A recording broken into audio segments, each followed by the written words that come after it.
성공한다는 것은 평균보다 훨씬 더 나은 결과를 얻고 목표를 이룬다는 뜻이다. 성공한 사람들의 공통된 태도와 사고방식은 무엇일까? 월마트 창시자 샘 월트는 자서전에서 이렇게 고백했다. 내가 시도한 일은 대부분 다른 사람이 한 일을 모방한 것이다. 성공을 거둔 적이 없는 사람의 조언을 듣지 마라. 승자의 지침만 얻어라.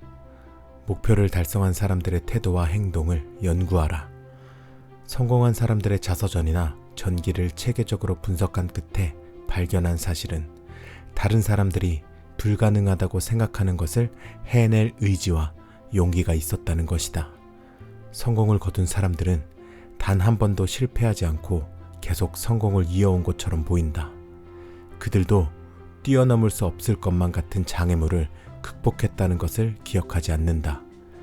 그들은 실패와 좌절을 겪었지만 거기에서 오히려 목표를 더 높이 세워야겠다는 자극을 얻었다. 성공은 대부분의 사람들이 타당하다고 생각하는 수준을 뛰어넘는 목표를 세우는 데서 시작된다. 장기적인 목표가 없으면 하루하루를 살아가는데 급급할 뿐이다. 그러다 보면 자신이 하고 싶은 일을 하면서 부를 이루는 성과를 거두지 못한다. 성공한 사람들은 오랜 시간 인내를 가지고 달성해야 할 거대한 목표가 있었기에 단기적인 실패를 대수롭지 않게 극복할 수 있었다. 생각하라 그리고 부자가 되어라 해서 나폴레온 힐은 이렇게 말했다. 돈의 용도를 아는 사람이라면 누구나 돈을 많이 벌기를 소망한다. 물론 소망만으로는 부자가 되지 않는다. 그러나 돈을 바라는 것이 집착의 경지에 이르러 부를 쌓는 구체적인 방향과 수단을 계획하고 패배를 인정하지 않는 인내심으로 그러한 계획을 뒷받침한다면 결국 부자가 될 수 있다. 장기적인 성공을 거두는데 필수적인 요소는 목표에 대한 집중력이다. 집중한다는 것은 삶의 목표를 오랜 세월에 걸쳐 끈질기게 추구하는 것이다. 성공을 거둔 사람들 대다수가 한 가지 목표를 추구하는데 온 삶을 바쳤다. 몰입 상태라는 말이 있다. 한 가지에 집중함으로써 주위로부터 차단되는 것을 말한다. 성공한 사람들은 남들보다 더 오래, 더 철저히 몰입 상태에 머무는 능력을 가지고 있다.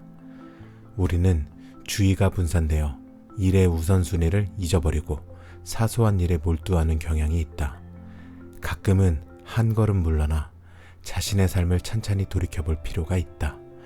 집중할 수 있는 사람만이 더 큰 목표를 이룰 수 있다. 이때 집중한다는 것은 한두 가지 목표에 오랜 기간, 언제나 100% 전념한다는 의미다. 성공한 사람들은 언제나 미래에 중점을 둔다. 후회하며 시간을 낭비하지 않는다. 과거의 실수에서 교훈을 얻고 앞으로 나아갈 줄 아는 사람들이다. 앞으로 기대되는 것이 너무도 많기 때문에 과거에 무엇을 택할 수 있었는지 생각해봤자 아무 소용없다고 생각한다. 그렇게 해봤자 아무 도움이 되지 않는다. 인생은 앞을 내다보고 살아야 한다고 워런 버핏은 말했다. 버핏은 결코 좋지 않았던 과거를 곱씹는 일이 없다고 한다. 나는 잠재의식 속에 재정적인 목표를 주입함으로써 재산을 모을 수 있었다. 목표를 달성하기 위해 나는 1년에 몇 유로를 번다와 같은 문장을 되풀이했다.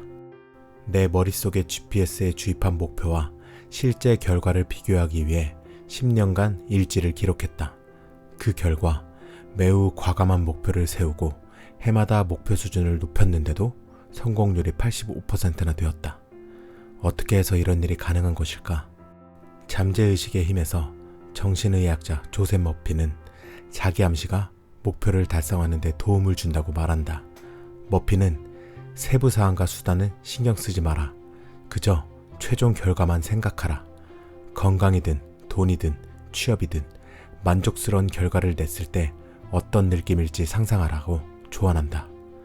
목표를 잠재의식에 주입할 때는 경로를 일일이 파악할 필요 없다.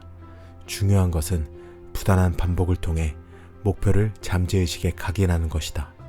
우리의 잠재의식은 의식보다 똑똑하기 때문에 어떻게든 목표에 도달하는 길을 찾는다. 나폴레온 힐은 암시가 성공의 비결이라고 말한다. 힐은 몸을 이완시킨 상태에서 어떤 목표를 생생하게 그려보라고 한다. 이미 그 목표가 실현된 것처럼 말이다. 그는 이것이야말로 목표를 실현할 수 있는 유일한 방법이라고 한다.